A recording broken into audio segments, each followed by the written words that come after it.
for the Jackson Select Board for January 14, 2020. Regularly scheduled meeting at 4 p.m. here at the town office. First on the docket is to approve the minutes from December 17th meeting. I will entertain a motion to do so. I will make a motion to approve the minutes from the last meeting on December 17th. I'll second that. Any discussion? Nope. Any corrections or anything? All right. All those in favor, say aye. Aye. Aye.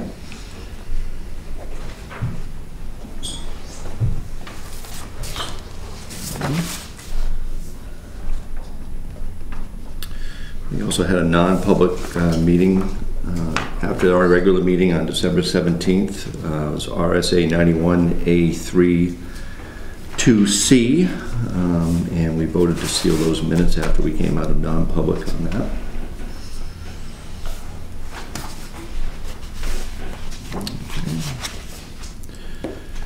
Item number 3 are action items. First up is just a quick update. Sarah, just to let, I'm sure you already spoke with the Julies, but Sarah, just to make it public record here that Sarah did not have an abatement. The tax software places overpayments in the abatement paid section.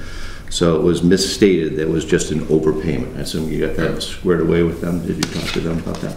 Right, and I would also like to add to that, if I may, that with the reason my figures were not the same as yours, with the information that I received from the office here with my tax figures for 2011 to 2018, in it gave me the figures amounts that I paid, but it did not actually put the $500 figure in there that was for the service rebate, or I don't know the term.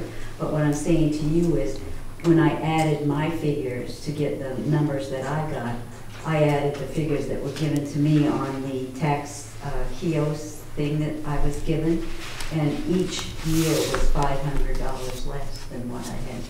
You know, it didn't give me my full tax amount for the town. Does that make sense to you, what I'm saying? Every figure that I had was $500 less than what you had. So that's why my figures are incorrect as well. Very good. Barb, you had the fire station update? Actually, Jerry, are you going to present something tonight? Or we waiting? Jerry. So we had our a committee meeting. Was it this week? Oh, last week. And kind of solidified what we'd like to request for the warrant as far as appropriating some money to do some designing and planning. There have been some questions coming up about why we were asking for that money, and also about whether or not we were going to have a separate public hearing than you would as far as your budget hearing is concerned. And we had kind of decided as a committee that we didn't need to hold a public hearing outside of what you would do for the budget hearing necessarily. However, the fire department is having an open house on January 28th to invite the public in to see what they do and to see what deficiencies are in the building that kind of correlate with what we're doing as a committee to address some of the issues that the fire department has. Beyond that, as far as we were going to request that a warrant be placed on the warrant requesting $30,000 to design and plan a new fire station and to renovate the existing fire station. And the idea behind that was, we know that as far as building a new fire station is concerned, to employ an architect to design and plan one was going to cost roughly about $20,000 for that. And we were also looking to go beyond that as far as what it's actually going to cost to renovate the existing building, so that we can make an informed and intelligent decision as far as recommending to the select board as to how to proceed to address the deficiencies with the fire department. So we didn't know whether the select board has any questions for us regarding that, and how we want to proceed with it. Comments on that? I didn't know if we wanted to decide this afternoon whether they need to do a petition article or if we can recommend the $30,000 for study. So I think as far as petition article versus what we have or don't have, so I mean, I think we decided as a committee that there would be no reason to go after a petitioned article for the money to address designing and planning a new fire station and renovating the old. You know, it's to us, it's really coming from the selectmen and how we proceed as a committee. So if the selectmen don't want to appropriate money this year to do that, then there's no reason for the committee really to exist beyond what it's done so far. What we're really hoping to do is that, you know, there are deficiencies that need to be addressed with the fire station that need to be addressed sometime in the coming years. Is it next year, 5 years from now? We don't really know, but in order to make an informed decision, we will need to spend funds to get professional advice on how to proceed. We can make we have some existing estimates on what it would cost to renovate the existing fire station, but all they are is just estimates done by an engineer that took a quick look at it and said it would probably cost somewhere around this. We feel we've really gotten to a point where we need to really have some real professional work done to determine exactly what will it cost to renovate the existing fire station in two different ways, meaning basically just expand a bay so that we can get a bigger fire truck into there and maybe address some of the space issues. And then looking at renovating the existing fire station to become ADA compliant. These are kind of two different looks that we need to do. And yeah, we can come up with rough estimates, but it's hard to tack real numbers to those things and how they would affect the real tax rate and how we would appropriate funds to get there. Designing and planning a new fire station is a whole different animal, which obviously would also take real professional help in order to get real numbers to attach. And the purpose of that would really be so that sometime in the next 2 to 3 years, the Board of Selectmen in the town can make an informed and intelligent decision on how it wants to spend funds to address the deficiencies in the fire station. In other words, does it make a lot of sense to spend, you know, $500,000 to $1 million renovating the existing building versus if it only costs so much more to design to build a whole new fire station? What makes the most sense to do? And rather than waiting a year, 2 years, or 3 years before we really start to plan that, budget cycles and how things work, if you're going to plan to build a new fire station or renovate an existing one, from the time you start to design it and plan it to the time that you're actually building it, you're talking probably at least 2, maybe 3 or 4 budget cycles that you're going through to do it. So that's why we're asking for the money this year, so that we can prepare for the future to make an informed and intelligent decision. And what was the final number that you were requesting? The committee was recommending the selectmen appropriate $30,000. Again, $20,000 was to contract with an architect, and then the other $10,000 was going to be used to look at renovating the existing fire station. And give us 2 options. Right. Yeah, so that we could we'd be able to report back to the selectmen sometime next year, or sometime this year rather. This is what it will cost to renovate the existing building. This is how much it will cost for a new fire station, and go from there. And without spending money to get there, all we can really do is just take a guess. Oh, it would probably cost this, or it would probably cost that. The other thing that the $10,000, but beyond the 20 that we were hoping to do with, was to do some engineering for the road access, because there is some pretty severe safety issues regarding the existing road and the access to the town garage and the fire station area. So we were also going to be spending some funds to have that area engineered so that the access to that area was better. Peter, did you have anything you want to No, that's a good synopsis. I mean, again, we're making this recommendation, the committee's making this, you know, or asking you to consider this, not knowing what else you're considering, and fully aware of how sensitive, you know, taxes are, and you know, just not sure what else, you know, from a master planning standpoint, you know, what the next 5 to 10 years might hold. So that's, you know, this is part of the puzzle. It's not I'm sure it's not the only thing that is out there that you might be looking at, or that there are needs at, but we thought we should at least try and get in front of it at this point.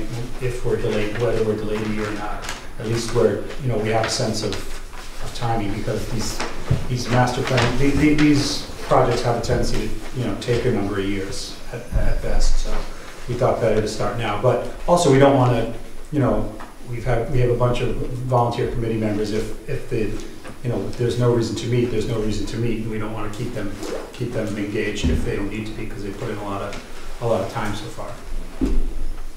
One thing that worries me a little bit is you know, putting up $30,000 and then, you know, getting a plan and, you know, saying, well, we'll do it 10 years down the road or 7 years down the road, and obviously those numbers are going to change, and we're going to have to redo the numbers, so to speak, and spend more money on top of that. I mean, if this is something that's an immediate, you know, kind of situation where we need to get on it, you know, that's a different conversation, I think. Well, I think that's a good point, John. I think, you know, unlike some of the other building projects that have happened in town, there's no state or federal mandate out there that says you have to do this now. Right. Like that we're not in compliance. The last time we ran into this was at the school where suddenly we could not use the second floor. We had space needs that needed to be addressed for a number of different things, and it kind of had to happen in probably quicker than I think it would have wanted. There's nobody breathing down our neck at this point, not good, to say you guys have to become, you know, you need a clean room, you need a shower, you need to be ADA compliant, you need X, Y, Z. And hopefully that won't happen either. So, I mean, that's just where we're at. We're just trying to be a little bit proactive rather than reactive at this point. And I think proactive is a good word to use in regards to that, because in regards to the fire station itself, there are actually some issues coming up with it that do need to be addressed more in the short term. And that is blowing out a bay to accommodate a larger fire truck. The next fire truck the town buys is very likely going to be one that won't fit in the current garage. Yeah, we could probably buy one that would fit, but we wouldn't get a good value out of that. We'd be spending we're probably the same amount of money, if not more, for a smaller fire truck versus, you know, accommodating a larger one is probably what makes the most sense to do. And that will be happening sometime within probably 5 years. So I think it's a good time to start to really put real numbers together so we can make an informed decision on where to go with it. And then the other issue too is when you read the master plan, it says to bring all the town buildings up to ADA compliant. And oddly enough, the only building that we have left in the town that isn't ADA compliant, isn't fire safety compliant, is the fire station. So, you know, it is in the master plan that we do these things, and you know, just to consider anyway. But the committee feels like it's really up to the selectmen at this point in time to decide whether you want us to continue that work now or if you don't. So it really wouldn't be a petitioned article that we would be going after. It's really up to the selectmen at this point in time to make that decision.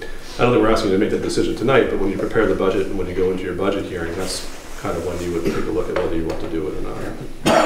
So to put my 2 cents in here, because I've been part of the committee since last April, so we're looking at 9 months into it, and we're having the same conversations 9 months later in the committee meetings with maybe a little bit more detail and a little bit different wording. But the $30,000 was the original number from last week, but just following that meeting, I was able to connect with the architects that gave us the original $19,500 estimate to do the planning phase. I mentioned to them that we were possibly wanting to do a planning phase for a new station and get information on renovating, and I asked them if they would consider that as part of this project or it would be additional, and because we had found out that another engineering firm would have probably charged around $10,000 to do a separate renovation scope. So we were looking at $19,500 plus $10,000. So the architectural firm said they would include it in the original $19,500 to present a plan for new station or a renovation. So that was good news. Of course, they always have incidentals that they build in afterwards, and there are other factors, I guess, but I don't know that 30,000 needs to be the high number. I think that 20 to 25,000 would be a fair number to estimate for their services. I didn't consider the road. I don't think we considered the road at all as far as the safety and all that, but if that would be considered as part of building a new station that may have a different footprint on the same site, if that would be considered in there as well. I'm pretty sure that an architectural firm would consider the traffic and flow. Yeah, that when they would consider the placement of a building and how it sits directionally, etc. So, and then the good points that Jerry pointed out, and also Peter pointed out, is the timing. It's not a $30,000 investment that would be put into a fire station, new or renovation, that would happen overnight. And so, to your point, John, I think that the dollars would be well spent today for something that would happen over the next 3 to 5 to 8 years, depending on when the town does say that, yes, we need to move forward. There are many deficiencies in the current fire station because of its age, not just ADA compliant, but certainly the electrical, plumbing, all the other things that are not up to code. So if Kevin Bennett were to walk in there today as a new person, he'd probably turn around and walk back out. So there are things that that probably make it more obsolete than and sort of band-aided that it, you know, that it's lasted this long. So I personally think it would be a good investment for the town to make, to figure out what the future of the fire station would be over the next, you know, over the next budget year at least. So that would be my recommendation. Whenever the station gets either rehabbed or rebuilt or a new station built, if it goes up 3% a year for the next 5 years until we decide whether to do one or the other, okay, then it goes up 3% a year. But our relative costs will know what a remodel will cost us and what a new station will cost us. So we'll be able to plan with some relative knowledge of what the costs will be. We can't pin it down until we do it. But if we don't, we have to get the process started. And I think that this is what you would call seed money to figure out what we're going to do. We can't come up with, I mean, I can come up with square footage prices maybe. They're not going to be valid. I mean, we want to go to an architect who's going to say, here's what you need for space, here's what you need for compliance. That's what these people do, is they read the code books and they understand structure. And I think we're underestimating what a remodel of the present station would be, but that's just my opinion. So I think if we don't raise the money now, we won't have any good figures to go by. So I would say that we should include that in the warrant this year to ask the town to raise that money so that we can start looking at this realistically. Anybody else? Sarah? Could I ask you, when the bond, how much and how long a bond is on our new town garage? Through 2031. So we have 11 years left. We have 11 years left. And you did state that what we have now can, for CISA, you know, continue on in this manner at this time. We're okay with what we got in the sense that there's no rush. It won't last 11 years. Legally, there's no obligation to do anything to the fire station as far as any laws or rules or anything like that. We are outgrowing it, and if you are you going to make it to the open house? I've been in the. I don't want to pin you on that one. I know you've been in there. I think it's going to be a very informative event to show people how the station operates, and I know I learned a lot just by appearing there and just looking at the space and seeing how they operate and the things that the firefighters do that like the clean room and things like that aren't up to code.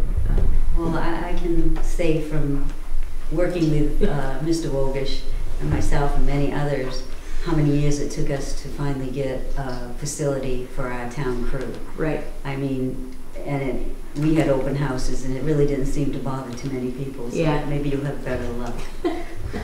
What time is that open house been like? 4:30 to 4:30? I believe. There's a flyer out on the bulletin board, and I believe it was on E-News as well. Oh, thanks, B. Thanks, B. There you go. Any other comments, questions? Yeah. Got a question. It was mentioned to talk about master plan for the town, and that's sort of what I'm interested in.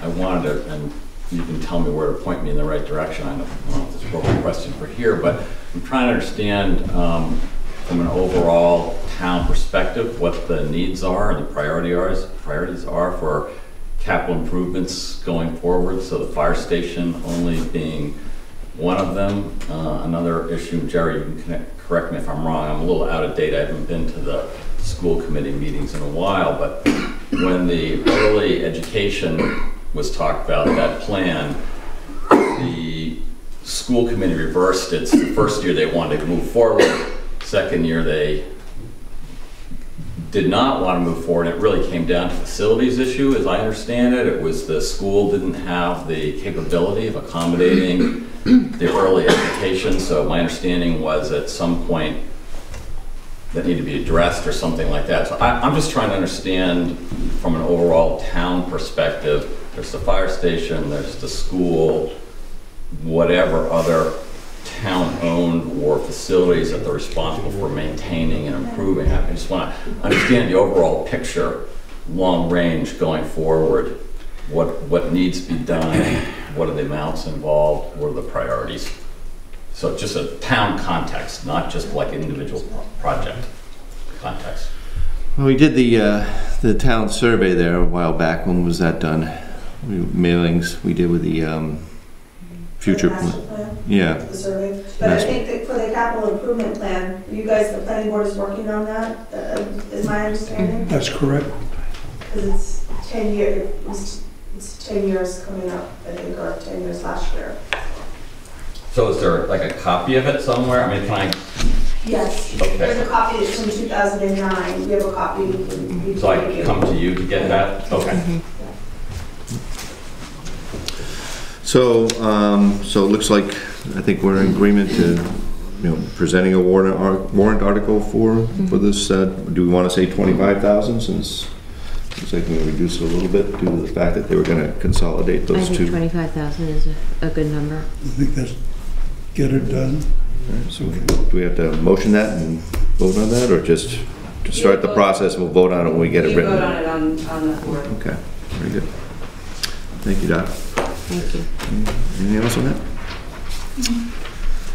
Alrighty, let's see, just continuing with the action items, we didn't have any department head updates, I believe, right? Nothing on that. So the next coming meetings, we are going to have one next week, the 21st at 4 p.m., followed by our first budget meeting, immediately after our selectmen's meeting, roughly around 5. And February 4th, same thing, 4 o'clock selectmen's meeting, followed by the second budget meeting, right after our regular scheduled meeting. And then February 25th will be our last selectmen's meeting in February. March 10th are town elections, and March 12th town meeting at 7 p.m. in the Whitney Center. And March 24th would be the first selectmen's meeting after that. All right. Busy. Busy, yes. May as well say that February 11th we have an election. Oh, that's right, election. And we still are in need of volunteers to help out, I saw. We need some volunteers in the afternoon shift, 1:30 to 7. So if you're interested in volunteering, I can get a hold of either one of you two or Karen and sign up for that. That'd be great. I'd read that now. Thank you. Jackson Covered Bridge closure. What a surprise. DOT will be closing the covered bridge Thursday, the 16th, for 2 to 3 hours in the morning, weather permitting. They will be securing the damage to the bridge until they can fix the problem in the spring. So in the morning on the Thursday, 2 days from now, it'll be closed for a couple hours if they can get to it. Hopefully they will. Apparently it just moves right in front of cars. I don't know how that happens. We made the top stories of the decade. Did it? In the Conway Sun, how many times the bridge got hit. All right. All right, moving on to building inspector and Kevin Bennett. Come on down. Only 2 today. Short list. Making sure it's sweet. So, yep, basically got 2 new building permits. One's a 17 Juniper Way, and I went up there and it's an old chalet that definitely needs some upgrading, and there's some issues with the propane up there and the way some of the things are vented. So I'm working with White Mountain Oil and plumber, and I'm waiting on a call back from the homeowner. So hopefully we get that all fixed. They have, they have an old gas hot water heater underneath the stairs, and hopefully we convert that to electric, because it's not a good situation. And then the next one was 83 Toll Road, converting a 2-bay garage into a 1-bedroom. They didn't have a permit. They were well into the job when I heard wind of it, so I met them and they got a permit. And I checked the bedroom count with the new apartment, so they're good with the septic or whatever. So and they understand now that they need to get a permit in the future. Why did they think they didn't need a permit? Because a lot of the surrounding towns around here, don't require permits, so they're like, or they don't have inspectors, so I don't know, they think they can get away with it. I understand not having an inspection. Yep. This town, but not having a permit, I don't understand. Yeah, especially for this, I know what you're saying, right? So anyway, I had a good talk with them about that, so. Okay. And then, just on another note, we had a fire call today, strong odor of propane. Went up there, investigated, found out that was a house that had 2 different sized tanks. I guess they're on a cash payment with the oil company to fill up the tank, so he fills up one. When it runs low, he disconnects, hooks up the other tanks. Anyway, you can't do that, especially and I found out it was the fire marshal's office I was just talking to. The minute you disconnect the feed line, it's supposed to be pressure tested, leak tested, and then hooked up to the new propane source. So on my end, what we're going to do is just write a letter to White Mountain Oil so they know of that, also to the owner and to the renter. And my question basically was to the fire marshal's office is, why is the propane company filling these different sized tanks knowing that there's some kind of disconnect going on throughout the season? So I hope either they're going to come and plumb everything up so they're all plumbed together, or get rid of the 2 tanks that are the smaller size. That makes sense, just that one. So, and then anyway, the snow was saturated with the smell of propane. And with our meters, we couldn't pick up anything, so the situation was safe. But there was definitely something more going on up there than what we were told. And I was told too that the gas company was there the day before, and I called the gas company, and last time they were was in October. So all I can say is, like I said, we'll put out the letters, keep an eye on the place, and I don't know what the true story is. So anyway, but it reeks of propane. Actually, going back to the station, my clothes reek of it, and all the other firefighters. Good reason to get a shower. That's right. Yeah, clothes and wash my clothes. Go in that clean room. Yeah, right. Very good. That's about it. All right. Sarah? Do we not have a shower at the new highway department? I mean, seriously, if something was needed? Yes, they do.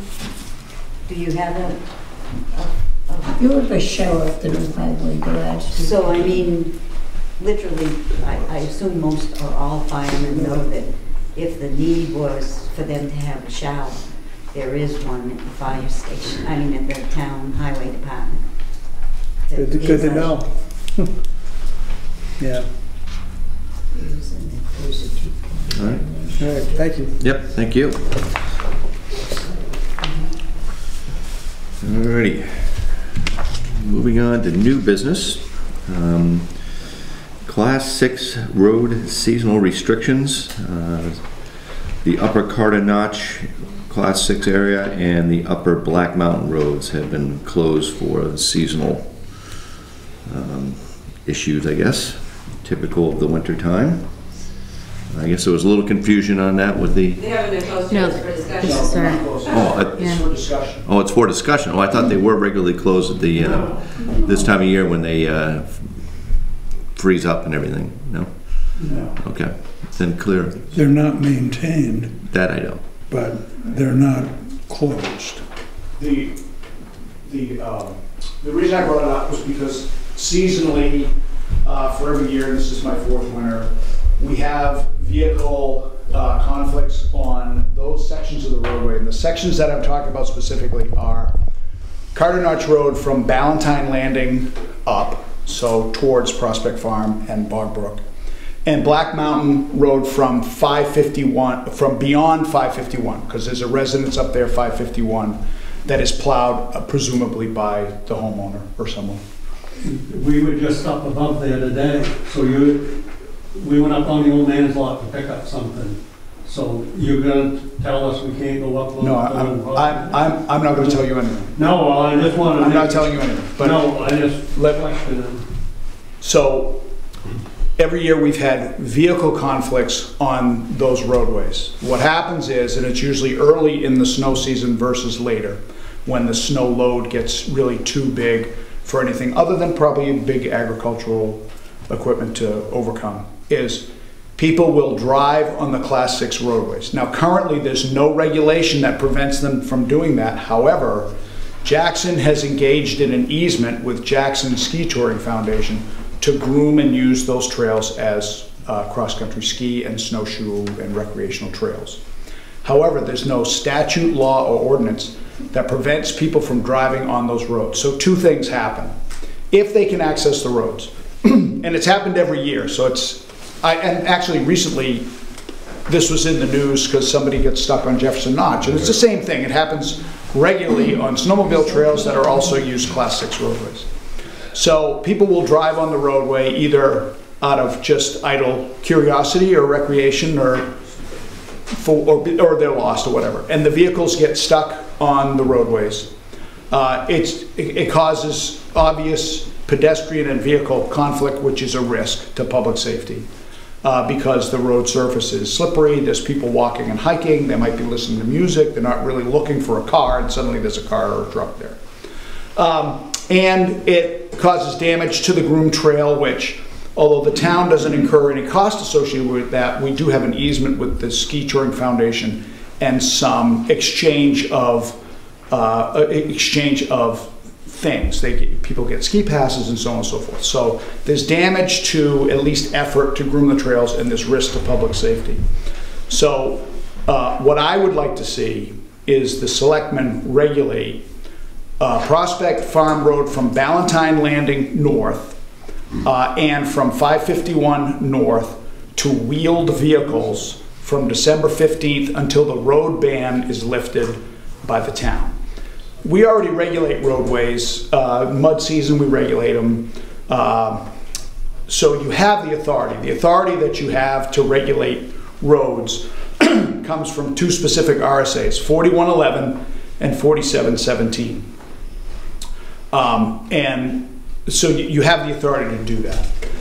You also have the authority to make exceptions. Some of the examples of exceptions are agricultural equipment, if there's agricultural needs in the area. It's really more about 4-wheel drive passenger vehicles, trucks, SUVs that just do it on a lark, and it causes a lot of trouble. It's expensive to get them out of there. The groomer has had to drag cars off of both the roads, at least in the last, since I've been here. And it's dangerous too. People can get stuck out there, they can hurt. Skiers and snowshoers can get hurt. And then we have to address that problem.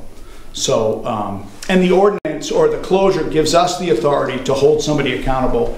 If they go on the road, currently there's nothing you can do other than you go out and make sure you rescue the injured and then get the vehicle towed off. There's no statute, ordinance, or law. So that's the concern. So there's the use regulations that Dean might be concerned with, or Rick, with agricultural needs. That can be addressed. You can have those kind of exceptions. You can regulate Class 6 roads in any manner that you want.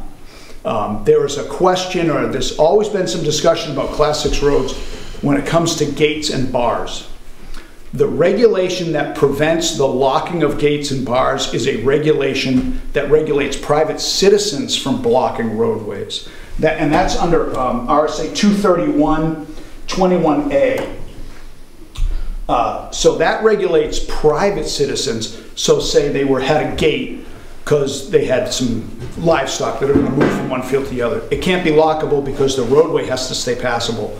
But that gates and bars regulation does not regulate municipalities from regulating roadways. You have full authority under 4111 and 4717 to regulate it in whatever manner is appropriate. So that's what the reason I want the regulation is, so we have an enforcement tool. We can post signage, you know, closed for whatever, in any manner that you decide, or no manner. And then we have some teeth to enforcement to either prevent it, like we've caught people going up there and we kind of dissuade them from doing it, but there's no real authority to tell them no. So that was my question. If we do decide to close those two sections, what manner would you use to close them? Would it be signage, or would it be gates, or would it be? No, I would say signage. You don't need to gate anything. Just like signage that's on any road, a speed limit, a weight limit. We have it every year. We have signage every year. I wanted to refer to signage that works, but what the signage doesn't. The signage deters the intelligent and the lawful, and it allows us to enforce against the reckless. So, you know, granted, we have a sign that says "Don't go over the bridge," and some people do, but when they do, they get a $400 ticket. So, you know, there's no guarantee against reckless, lawless conduct, but currently there's no penalty or enforcement action or even legitimate prevention other than, hey, please don't drive on the road. So that's why I bring it up. What kind of fine would be imposed on somebody for? It would be a violation of a weight or size limit. In particular, if it was a truck, it could be $200 to $400. So for up there at the Class 6 road, what kind of?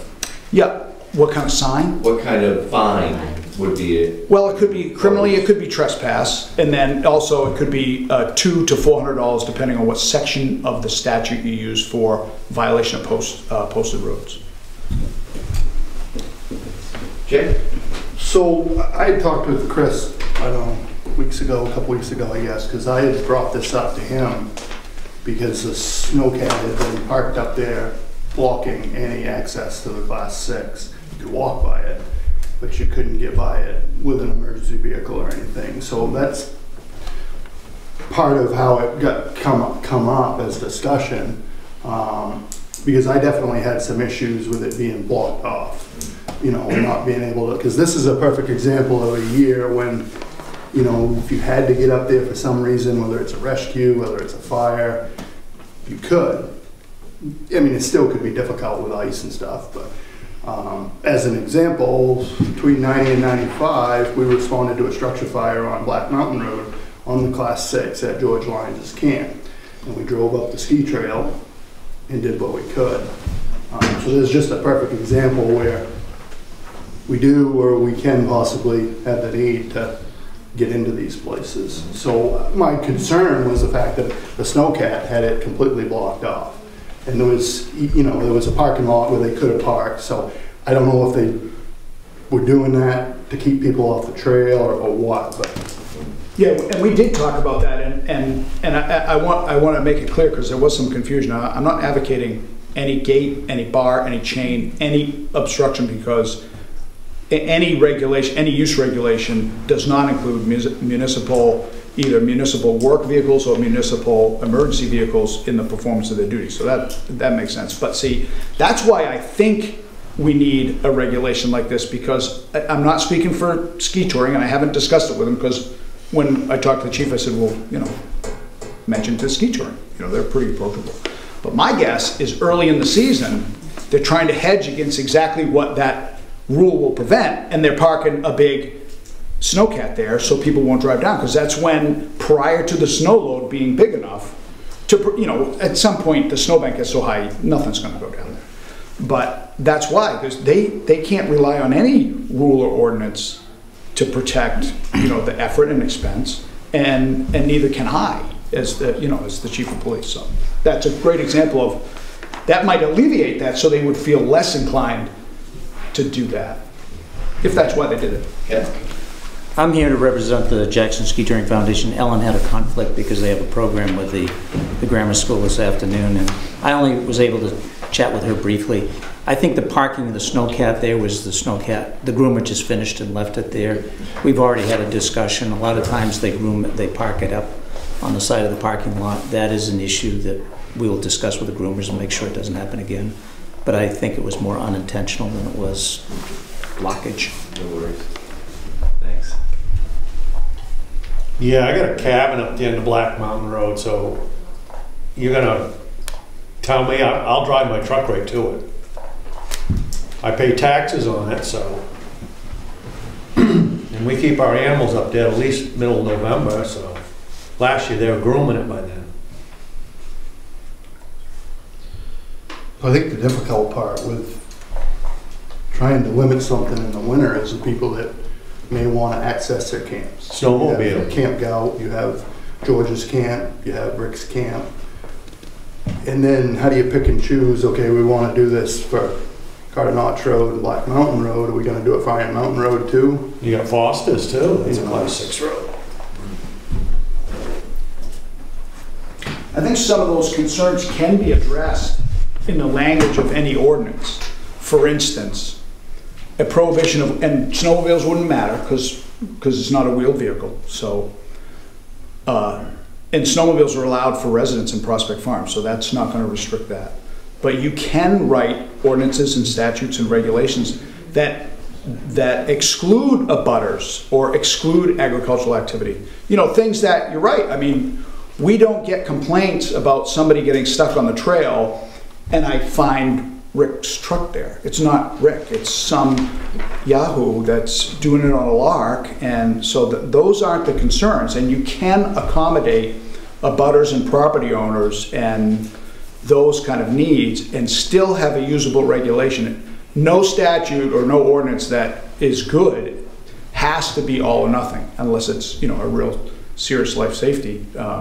You know, it can incorporate those concerns and still protect the people who use the trails and still allow us to regulate public safety. So, those are legitimate concerns. They're legitimate. Yeah, I would point out on behalf of the Jackson Ski Touring Foundation that there have been times the vehicles have got stuck, including not on Class 6, but like on Forest Service roads like North Hall, where the towing companies refuse to go and get them. The only way that we can get them out is to take a groomer up and get them out. That's not a business we want to be in. Oh, come on. Who's your evidence? Anybody else? Certainly something we can investigate and try to formulate maybe in word. Yeah, I'd like to put wording together to see if we can get it just right to make sure the residents and the taxpayers are covered, but it does keep the yahoos, as you call them, out. No Or yahoos. attempt That's, to. just put that. I don't know if we want to put that in No verbiage, but yahoos. yeah, I think that would be a wise decision. Like you said, it's public safety and it's protection of the groomed roads and And it stuff. also So, means the groomers aren't going to get there. right, And that, risking their. that costs the Ski Touring Foundation. Yeah. Not only the cost of pulling them out, but it also means they don't get to groom that night. True. So timing, wordage, and getting this put together for this year, is that possible? I think so. You know, I mean, the obvious concern for anybody who either owns property, well, and not who owns other than, but who owns property on any Class 6 road, is I don't want to be prevented from, you know, the quiet enjoyment of my property. That's a basic fundamental right, and it should be incorporated into any rule and regulation. But that doesn't mean there can be no rule or regulation, because we already have rules and regulations that say, you know, when the road's soft, you can't drive a truck on it.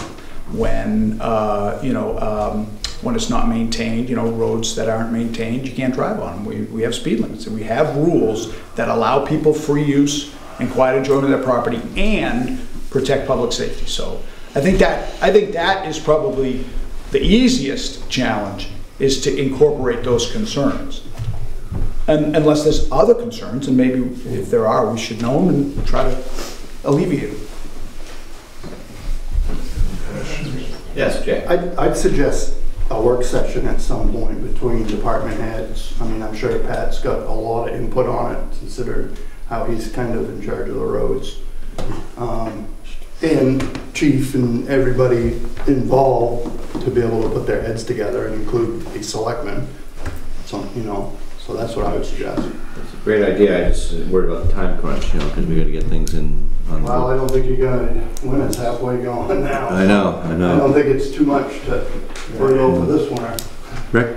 How come if you go north, you go on a class 5, 6 road in the spring, there are a lot of gravel roads, it says pass at your own risk. Just put that, put a sign, pass at your own risk. You see them all over Coas County.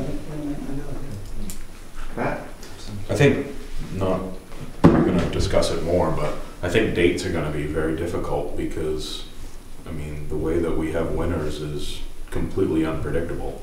Yeah. I have concern about sign. I mean, if we're concerned about people driving up them, we already, I mean, signs, I mean, they don't work. I mean, some do, and they're gonna deter maybe a couple people, but, I mean, they, obviously with the bridge right here, we know that they don't work.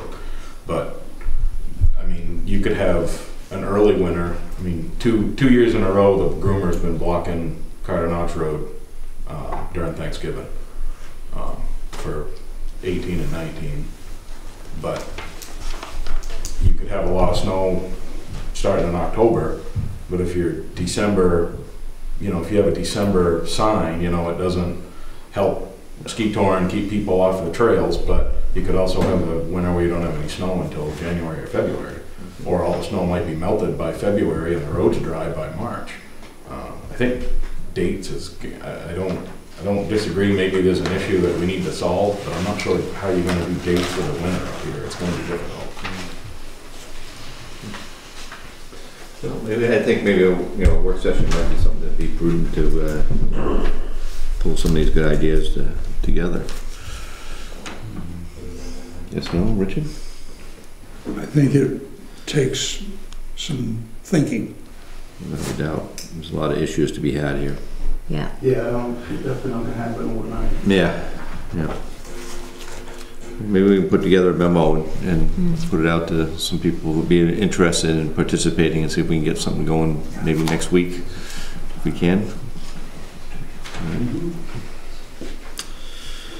All right, anything else on that? Nope. All right, 5B, update on ordinances.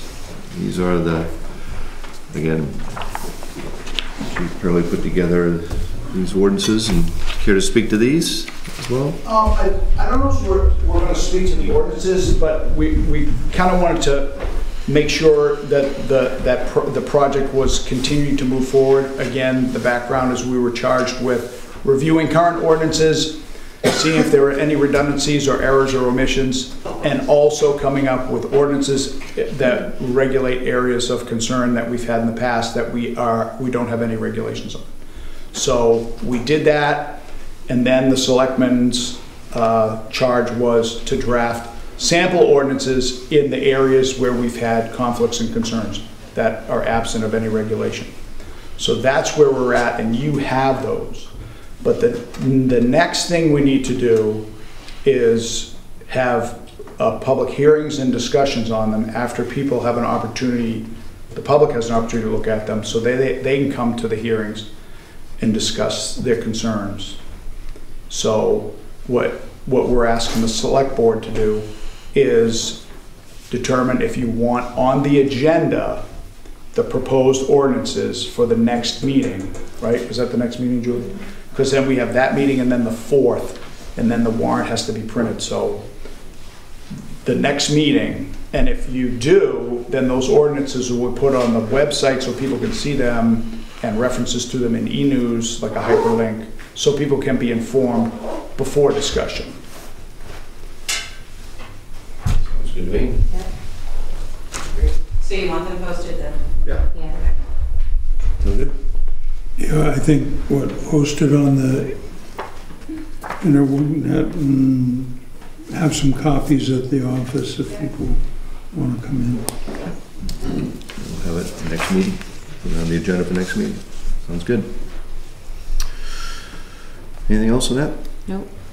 All right, 5C, thank you letter to the Mountain Garden Club. Please extend a huge thank you to the Mountain Garden Club members for the lovely holiday wreaths which hang on Jacksontown buildings. The Board of Selectmen, on behalf of the townspeople, would want to be sure to you how much we appreciate your generous and thoughtful gifts. Sign said letter here. And thank you for those folks for doing that. Yeah. Oh, they're going out now. Thank you. 5D, as an FYI, the Regional Refuge Disposal District in the Androscoggin Valley has raised our tipping fees up $1 per ton to $57 per ton. So that's just an FYI. So that went up, obviously. That's going to start in March. Starting in March, is that the date on that? Yeah, March 1st is the effective date on that. All right, we need signatures for the Department of Revenue Association, MS-60A and the MS-60W. This is a waiver for a full audit. I guess we had a full audit last year, is that what it was? Or no, it's a no, waiver. this prevents us from having to do a full audit. Of the finance. A full expensive audit. Yes. We did have one of those at one point, not too long ago, I remember. Well, Crane Bell does, or former Crane Bell does one every year. It's just not the full audit. That would be about $20,000 a year. And the state gives us a waiver. Cool. Yes. All righty, so I'll entertain a motion to sign this 60A and MS-60A and MS-60W. I will make a motion to sign those two forms. I will second that. All right, all those in favor? Aye. Aye. I guess I did this one.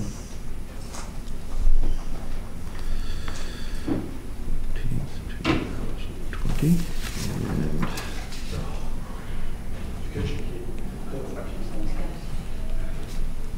we get that one, I think.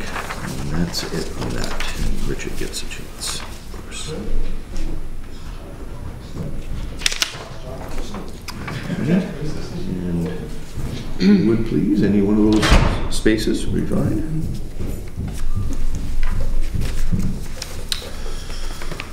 Thank you. 5F is extension liquor license request from Wentworth Hall for doing their annual ice bar.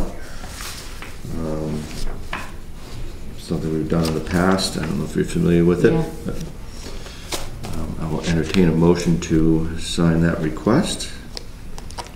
I'll make that motion. I'll second. Any discussion? No. All those in favor? Aye. Aye. They're lucky they got their ice carving in before the Yeah. 60-degree temperatures. Really? Is it just one spot? Yeah. So it always seems to be like that.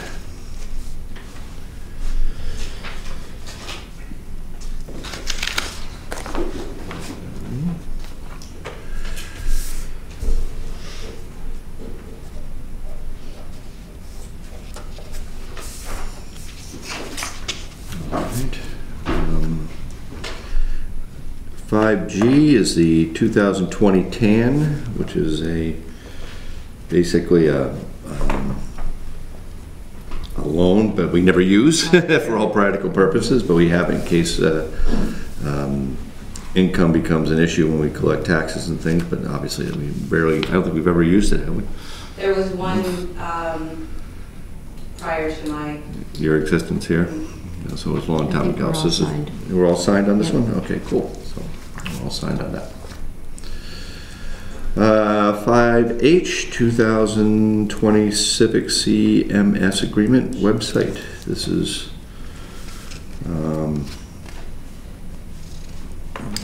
refresh my memory. It's a renewal of the website access agreement. Civic For Civic CMS is the company that provides it. And they used to be called something else? They used to be Virtual Town. Virtual Town. Hey, John, Julie just mentioned, do you guys have to make a motion on that TAN signature? I mean, Oh. I didn't make a motion. I'm sorry. I'll make a motion to sign the TAN agreement. I'll make a motion to sign the TAN agreement. I'm going to second the motion to sign the TAN agreement. There we go. Thank Any you. discussion on that? No, thank you. All those in favor? Aye. Thank you. All right, now I'll entertain a motion for to sign the license and service agreement for this, was a Civic Plus, which is the virtual towns and schools. I'll make a motion to sign that. I'll second that motion. All right. All those in favor? Aye. Aye. Is it just me that does this one? I think it's just one signature.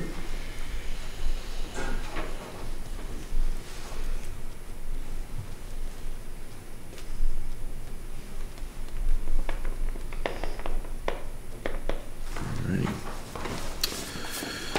And 5I is an FYI. We have an appointment of Elizabeth Hughes as Assistant Supervisor of the Checklist. So just to thank Elizabeth for doing that. It's great to see new people involved, so thank her for that. Trustee of the Trust Funds, 5J. We have a deposit and withdrawal request. Do we want to do these separately or just do them together? Just do them in one? Yeah, I think so. Dear trustees, the Board of Selectmen are requesting the following withdrawals from the trust funds as indicated below. $5,661.32 from the Transfer Station Expendable Trust Fund 0028. Gordon T. Burke and Sons, dated 12/16/19, invoice number 16962.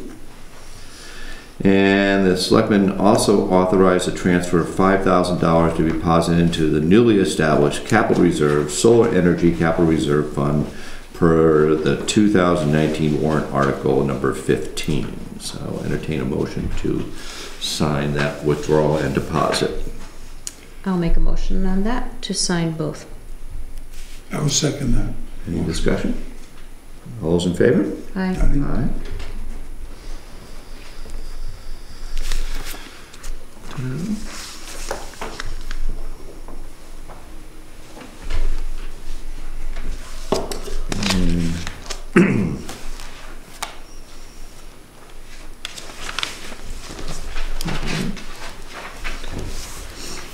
And item 5K is a DOT work on the Route 16 bridge area down by Green Hill Road. That was put on hold, and I guess we need to approve that to be done. I believe it is, its date of completion is going to be July 31st, 2020. So the paving won't start until the spring of 2020, and hopefully have it completed by the end of July. So we need to entertain a motion to approve that. Go for it, Dick. I'll second that. Any discussion? No. All those in favor? Aye. Aye, so I sign here. That's me. All right, any other new business? Any old business? All right. Moving on to public comments. Sarah? Oh, go ahead, B. B? Whatever happened to Channel 3? Good question. We were just discussing that today. We've been trying to contact Spectrum, has been the holdup. Yeah, every time They've been dragging their feet on getting us on board with that. And we were thinking about, well, obviously we've dropped a dime on them a couple of times to get things going, but they've been dragging their feet on it. Well, they're no longer responding to me. I asked if we could update the agreement, Conway's talked to them, Valley Vision has talked to them. They're, and as I said, now they're non-responsive about it, so I have to find out what everyone wants to do, whether you want to talk to Peter Malio, how far you want to push it. We did discuss that we could reappropriate the $5,000 in the next meeting, so we can, obviously the $5,000 we did appropriate for this year wouldn't be spent, but we would have to reappropriate a new $5,000 for next year, assuming that everything goes through. And then we have to get some sort of legal involved because they're just not. They're non-responsive.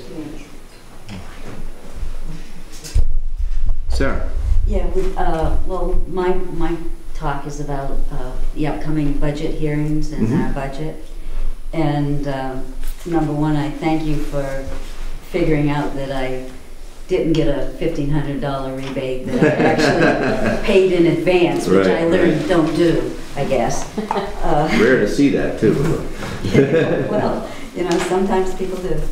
But something good did come out of it, because your figures showed me that my taxes in the last 8 years, from 2011 to 2019, have increased an average of 4.8% a year, and a total of 38.4% overall, increasing my cost at the end of the day of $1,000.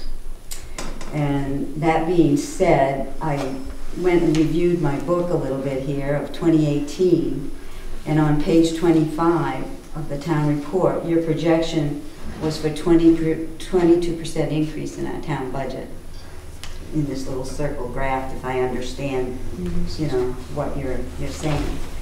So I guess I'm saying that right now the town is working on affordable housing, and I'm saying as a resident, I find that good luck. And even now, as we're beginning to build or think about building a possibility of a $3 million fire station, a and this gentleman had a good point, a renovation to the school to put in 3- and 4-year-old preschool program, along with the dollars that we'll need to rebuild our bridges and repair our roads and infrastructure, which you were asking about. I just want to know how a resident is to keep up with these costs. And along with other examples, when you're thinking of the budget, we have a 3% increase across the board in wages. We have health care increases, which I'm not sure, it hasn't been announced how much those are. Actually decreased this year. And we have retirement. And we also give our employees a very generous paid time off and holiday schedule. And I'd just like to give an example of something that I've noticed. Social Security just gave a cost of living increase of 1.6%. However, after giving the increase, 1.6%, due to the cost of the medical proportion of our Social Security, an increase is taken out, leaving the person with an actual increase in their monthly check of only 0.9%. So my understanding is that Social Security nonprofits in the private sector use these parameters to form their labor increases in their budgets. And I'm just curious why the town of Jackson doesn't do the same thing. And again, it's, you know, it's just very hard for me to see how townspeople and the tax rate can continue to grow, you know, 22% and have people be able to absorb that cost. It's a big concern, and I'm hoping this year in your budget planning and our people that our employees and our volunteers and so on will look at the overall increase to the taxes of the taxpayer. Okay. Anybody else, public comments? Nobody?